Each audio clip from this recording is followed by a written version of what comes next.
क्या हो अगर आप जिससे भी बात करो वो सिर्फ 90 सेकंड्स में ही आपसे इम्प्रेस हो जाए तो? ये तो आपको भी पता है। आपको पार्टनर फाइंड करने में आसानी होगी, आपको बिजनेस में न्यू अपॉर्चुनिटीज मिलने लगेंगी एंड और भी बहुत कुछ। तो ध्यान से इस वीडियो को एंड तक देखना। तो चलो फिर बिना किसी देरी के लेट्स गेट स्टार्टेड। लेसन 1, नए मीनिंगफुल कनेक्शंस बनाओ।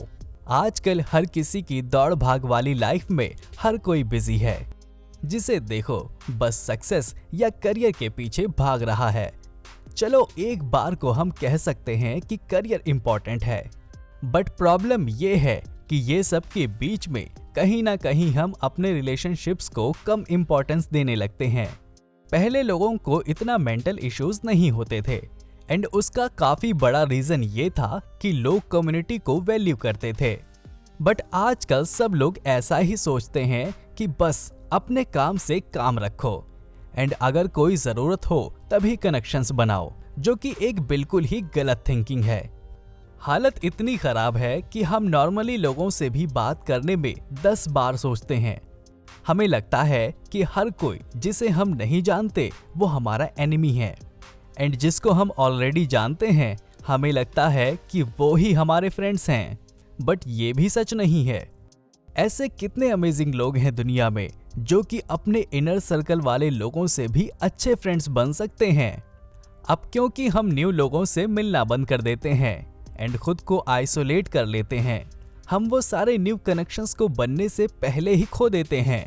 आप भले ही कितनी सक्सेस अचीव कर लो, कितना ही पैसा कमा लो, बट ऐसे बहुत ही कम लोग होंगे जो अकेले रहकर सेटिस्फाइड फील करेंगे।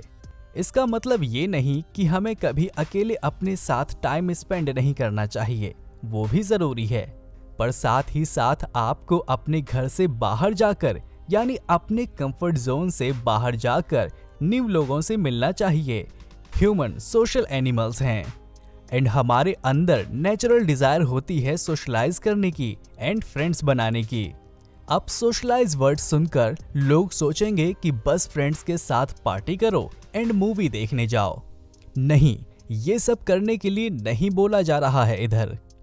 वो सब ठीक है कभी कभी, बट सोशलाइज का सही मतलब है नए लोगों से मिलना, नई चीजें ट्राई करना, ना कि वही अपने 4 पुराने दोस्तों के साथ टाइम स्पेंड करना। सोशलाइज करने में आपको अनकंफर्टेबल फील होगा एंड अगर आप बहुत कंफर्टेबल हो गए हो तो कुछ और ट्राई करो।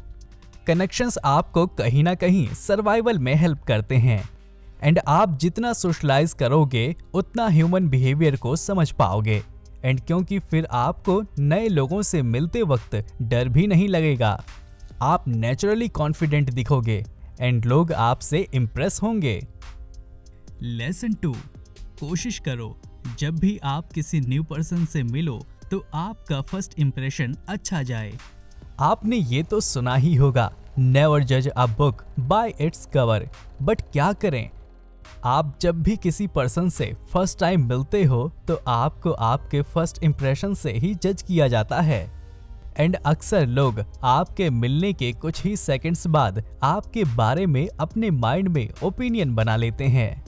सामने वाला पर्सन आपको ट्रस्ट करेगा कि नहीं, ये आपके फर्स्ट इंप्रेशन पर काफी ज्यादा डिपेंड करता है। अब इसका मतलब ये नहीं है कि फर्स्ट इंप्रेशन ही सब कुछ है एंड अगर आप फर्स्ट इंप्रेशन किसी तरह से अच्छा कर लोगे तो फिर आगे कोई इश्यूज नहीं आएंगे। बट यस, अगर आपका फर्स्ट इंप्रेशन अच्छा होता है तो आपके काम थोड़े आसान हो जाते हैं एंड कनेक्शन डेवलप करने में कम दिक्कत होती है। अगर आप सेफ, पॉजिटिव और ट्रस्टवर्थी दिखोगे तो लोग खुद ही आपसे कनेक्ट करना चाहेंगे। अब क्वेश्चन ये आता है कि अच्छा फर्स्ट इंप्रेशन कैसे दें? तो चलिए देखते हैं क्या क्या किया जा सकता है। सबसे पहले आता है आपका फिजिकल अपीयरेंस। मेक श्योर करो कि आप प्रेजेंटेबल लगो। कुछ बहुत ज्यादा फैंसी करने की जरूरत नहीं है, वो ऑप्शनल है एंड कोशिश करो आपका पोस्चर रिलैक्स्ड एंड स्ट्रेट हो। जब भी बात करो एक नेचुरल स्माइल रख के करो। नेक्स्ट है कि आई कांटेक्ट मेंटेन करो। उससे सामने वाले पर्सन को ऐसा लगता है कि आप उनको अटेंशन दे रहे हो and you are focused on listening to them. हाँ, पर आई कांटेक्ट का मतलब घूरना नहीं होता। लगातार सामने वाले पर्सन को आंखों में देख के घूरते नहीं रहना है, उससे वो अनकंफर्टेबल हो सकता है। एंड अगर आपको उनका नाम पता है तो उससे 2-3 बार बीच में उसे यूज करो, बिकॉज कोई भी हो उसे अपना नाम दूसरे से सुनना अच्छा लगता है। वैसे बहुत सारी चीजें हैं, बट अगर सिर्फ इतनी बेसिक चीज भी कर लोगे तो सामने वाले पर्सन के माइंड में आपका एक गुड इंप्रेशन क्रिएट होगा। लेसन 3, कम्युनिकेशन के टाइम सिमिलर इंटरेस्ट ढूंढ के एक कॉमन ग्राउंड फाइंड करो। क्या आपने कभी ध्यान दिया है कि जब हम अपने दोस्तों से बात कर रहे होते हैं तो घंटों घंटों बात चलती रहती है, बट वहीं जब हम कोई भी न्यू पर्सन से बात करते हैं तो कितना मुश्किल हो जाता है बात करना। माइंड एकदम ब्लैंक हो जाता है, समझ ही नहीं आता क्या बोलें क्या नहीं। ऊपर से डर भी लगता है कि कहीं हम कुछ ऐसा ना बोल दें कि सामने वाला बुरा मान जाए। आई गेस सभी के साथ ऐसा होता है। इसलिए अगर आप चाहते हो कि आपको ये सब प्रॉब्लम्स ना फेस करनी पड़े तो ऐसा करो, जब भी आप कोई न्यू पर्सन से बात करो तो जैसे ही खुद को इंट्रोड्यूस कर दो, उसके बाद आपका नेक्स्ट स्टेप होना चाहिए कि आप खुद के और सामने वाले पर्सन के बीच कुछ भी कॉमन इंटरेस्ट फाइंड करो। इससे ये फायदा होता है कि आपको एंड सामने वाले पर्सन को भी कन्वर्सेशन करने के लिए कुछ टॉपिक मिल जाता है। एंड जैसे जैसे कन्वर्सेशन आगे बढ़ती है, दोनों पर्सन्स इमोशनली कनेक्टेड फील करते हैं, मीन्स वो कंफर्टेबल हो जाते हैं। एंड जो ऑकवर्डनेस होती है स्टार्टिंग में वो काफी कम हो जाती है। किसी पे भी बात करते रहने का प्रेशर नहीं रहता। एंड ऐसा बिल्कुल जरूरी नहीं है कि अगर आप ये स्ट्रेटेजी फॉलो करोगे तो सामने वाला आपसे इम्प्रेस हो ही जाएगा एंड आपका फ्रेंड बन जाएगा। हमको रियलिस्टिकली सोचना चाहिए। हम सभी की अलग पर्सनैलिटी रहती है, तो अगर आप कोई एकदम अलग ही पर्सनैलिटी वाले पर्सन से कन्वर्सेशन करोगे तो आप कितनी भी कोशिश कर लो वो आपसे रिलेट ही नहीं कर पाएगा। एंड काफी बार ऐसा भी होगा कि आपको बिल्कुल कोई दिमाग ही नहीं लगाना पड़ेगा, कन्वर्सेशन एकदम नेचुरली फ्लो होगी। फॉर एग्जाम्पल, अगर आपको एंड सामने वाले पर्सन को दोनों को अगर कोरियन ड्रामा देखना पसंद है या फिर आप दोनों ही फुटबॉल फैन हो तो आपके लिए कन्वर्सेशन करना बहुत इजी हो जाएगा। जितना दोनों पर्सन के इंटरेस्ट एंड थिंकिंग मिलेगी उतना ही इजी होगा। इन शॉर्ट, कुछ भी हो सकता है, आप बस अपनी साइड से बेस्ट ट्राई करो। लेसन 4, खुद को सामने वाले पर्सन के साथ सिंक्रोनाइज करो। ये एक थोड़ी एडवांस्ड टेक्निक है। सिंपल वर्ड्स में इसे मिररिंग भी कहते हैं।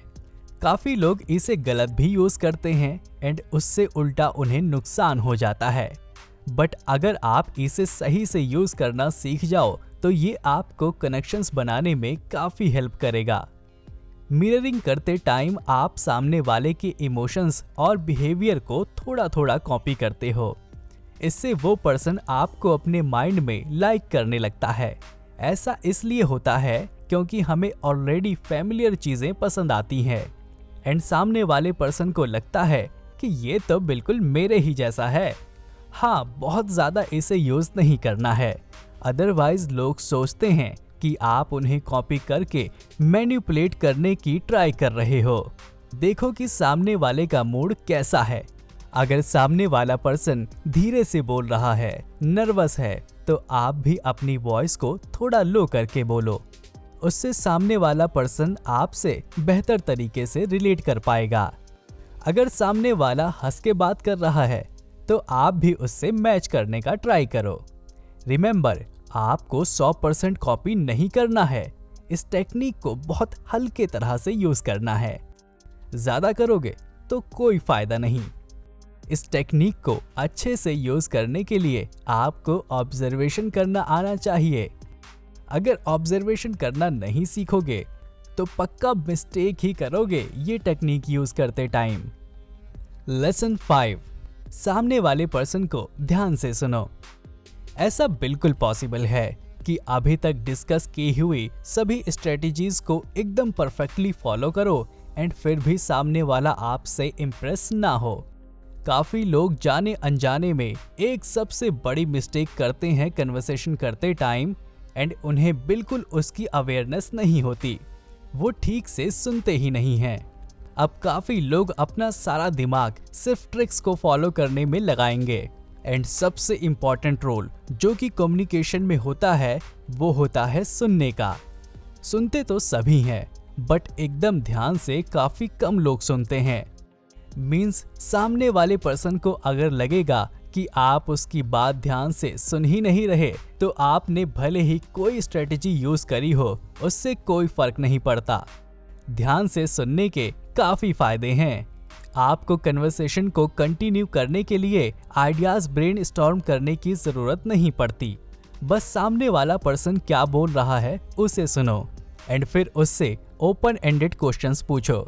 फॉर एग्जाम्पल, अगर वो बोल रहा है कि कल कैसे उसने एक पार्टी रखी थी, तो आप इसमें मल्टीपल क्वेश्चंस बना के पूछ सकते हो। बस ये देखना है कि आपका क्वेश्चन ओपन एंडेड हो। अगर आप पूछते हो कि किस चीज की पार्टी थी, तो वो सिंपल 1 या 2 वर्ड में आंसर कर देगा। बट वहीं अगर आप पूछोगे कि पार्टी में सबसे ज्यादा मजा क्या करते टाइम आया, तो ये सेंटेंस उसके माइंड में एक पॉजिटिव फीलिंग ट्रिगर कर देगा। एंड हमें वैसे भी स्टोरी सुनना तो पसंद ही है। मीन्स समझ गए ना? ऐसे क्वेश्चन पूछो जिसका आंसर 1 वर्ड में देना मुश्किल हो। ये सब तभी ठीक से कर पाओगे जब आप जेन्युइनली सामने वाले पर्सन की बातों में इंटरेस्ट लोगे एंड उसे ध्यान से सुनोगे। मेक श्योर करो कि कन्वर्सेशन के टाइम सिर्फ आप ही लगातार नहीं बोल रहे, एंड आप दोनों कंट्रीब्यूट कर रहे हो बात करते टाइम। सामने वाले को भी बोलने का मौका दो। एंड कौन से क्वेश्चंस पूछते हैं, इसका कोई शॉर्टकट नहीं है। ये तो आपको प्रैक्टिस से ही आएगा।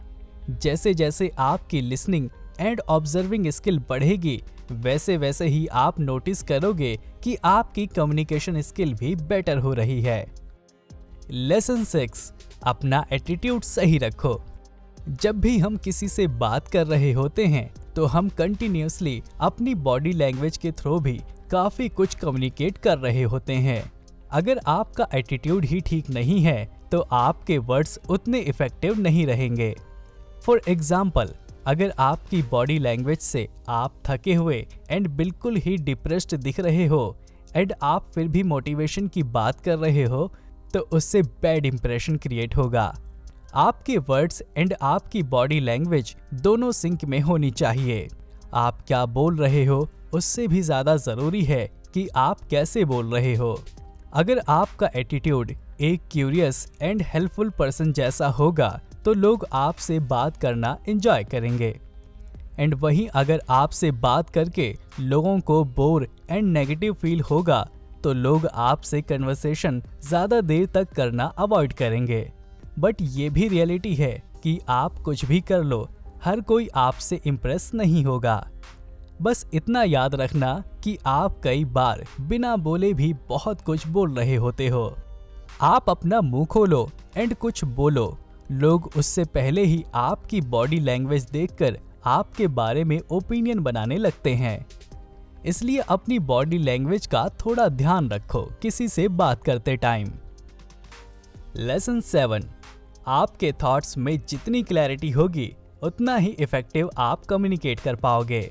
अभी हमने सीखा कि हमारा एटीट्यूड सही होना चाहिए, बट क्या आपको पता है कि एटीट्यूड का सही मतलब क्या होता है? एटीट्यूड का मतलब रूड होना नहीं होता।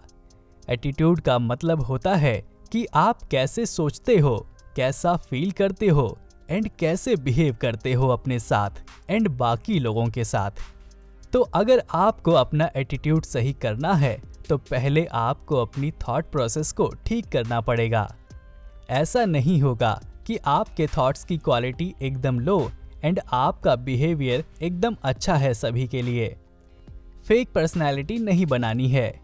आपको खुद को अंदर से सही करना है, तभी आप बाहर से रियल में सही हो पाओगे। एंड एटीट्यूड का इम्पोर्टेंस बस लोगों को इम्प्रेस करते टाइम ही नहीं है। मीन्स अगर आपका एटीट्यूड सही होगा तो आप अपने लाइफ के हर एस्पेक्ट्स में ग्रो कर पाओगे। आई होप कि इस बुक समरी से आपको काफी कुछ सीखने को मिला होगा। इसी तरह के इंटरेस्टिंग वीडियोस फ्यूचर में देखने के लिए सब्सक्राइब करके नोटिफिकेशन बेल दबाना मत भूलना। तो मिलते हैं अगली वीडियो में। See you next time. Thanks for watching.